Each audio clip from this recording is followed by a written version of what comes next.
पंडित नरेंद्र मिश्र जी द्वारा लिखित यह कविता मुझे स्वर्ण है, मैं आपको सुनाता हूँ। इसमें गोरा बादल दो ऐसे चरित्र योद्धा है, स्वामी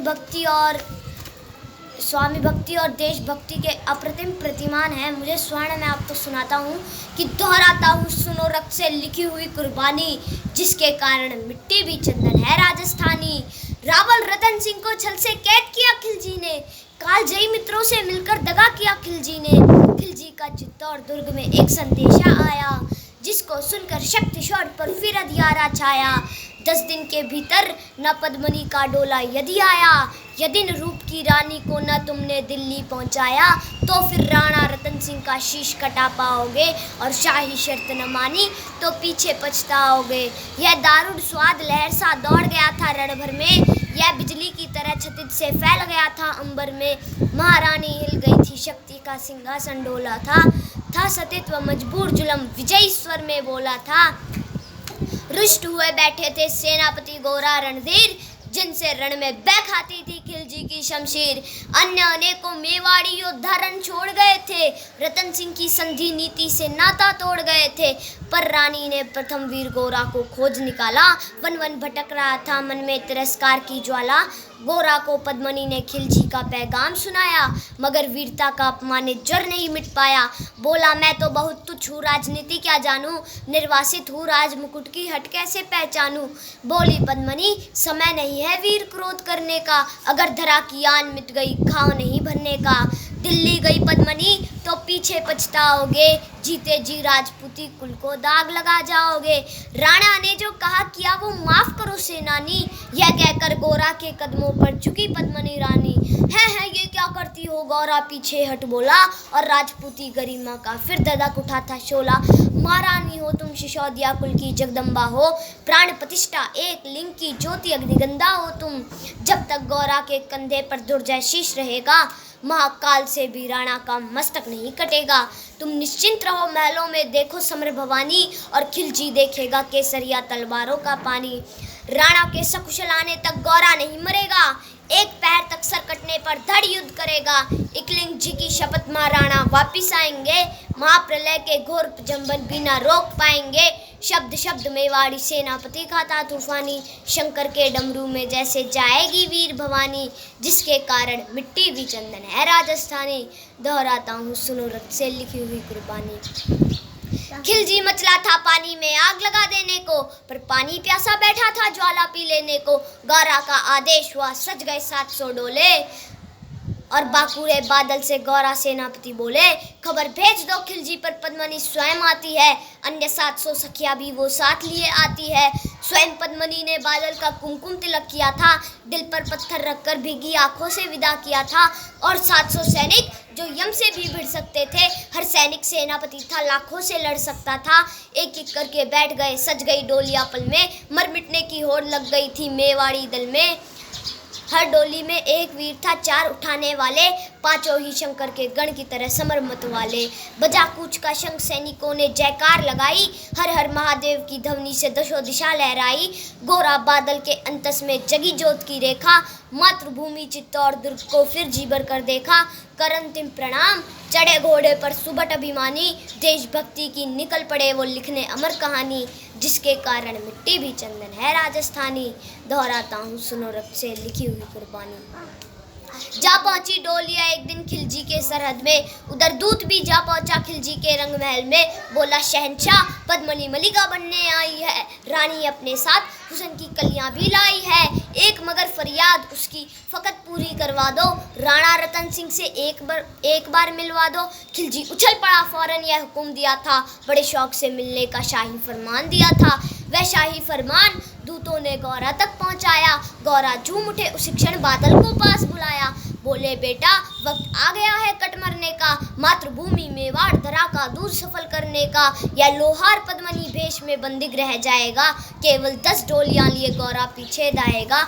यह बंधन काटेगा, हम राणा को मुक्त करेंगे, घुड़सवार कुछ उधर आड़ में ही तैयार रहेंगे। जैसे ही राणा आए वे सब आंधी बन जाएं, और चित्तौड़ दुर्ग पर वो उन्हें सकुशल पहुंचाए।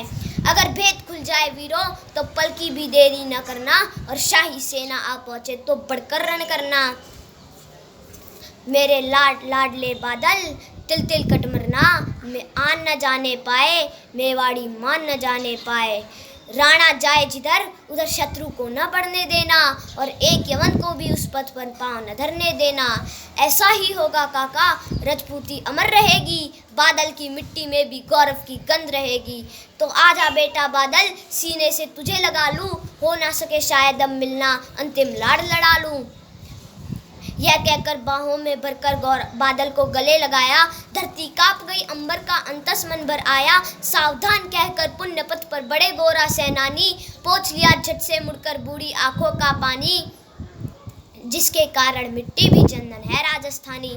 दोहराता हूँ सुनो रक्त से लिखी हुई कुर्बानी। गौरा की चातुरी चली राणा के बंधन काटे, छाट छाट कर शाही पहरेदारों के सर काटे। लिपट गए गौरा से राणा गलती पर पछताए, सेनापति की नमक हलियाली देख नैन भर आए। पर खिलजी का सेनापति पहले से ही शंकित था, वह मेवाड़ी चट्टानी वीरों से आतंकित था। जब उसने लिया समझ पद्मनी नहीं आई है, मेवाड़ी सेना खिलजी की मौत साथ लाई है। पहले से तैयार सैन्य दल को उसने ललकारा, निकल पड़ा टिड्डी दल का रण का बजने लगा नगाड़ा। दृष्टि फिरी गौरा की मानी, राणा को समझाया, रणमत वाले को रोका जब रण चित्तौड़ पठाया। राणा चले तभी शाही सेना लहरा कर आई, खिलजी की लाखों नंगी तलवारें पड़ी दिखाई। खिलजी ललकारा दुश्मन को भाग न जाने देना, रतन सिंह का शीश काट कर ही वीरों दम लेना। रतन सिंह का शीश काट कर ही वीरों दम लेना। टूट पड़ो मेवाड़ी शेरों, बादल सिंह ललकारा, हर हर महादेव का गर्जा नवभेदी जयकारा।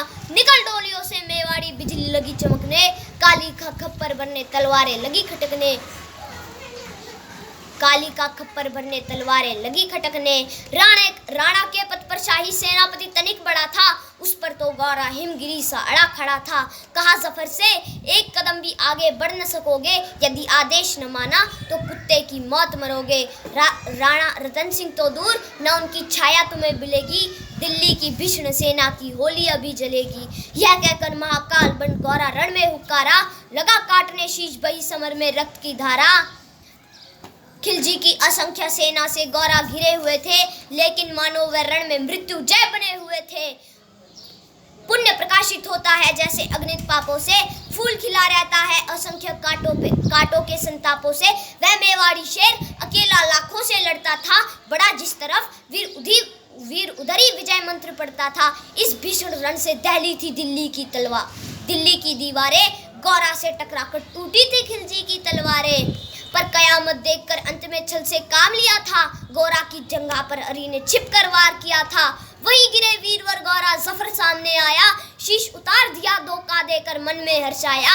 मगर वारे मेवाड़ी गौरा का धड़ भी दौड़ा, किया जफर पर वार जैसे सर पर गिरा हथौड़ा। एक वार में शाही सेनापति चीर दिया था, जफर मोहम्मद को केवल धड़ ने निर्जीव किया था।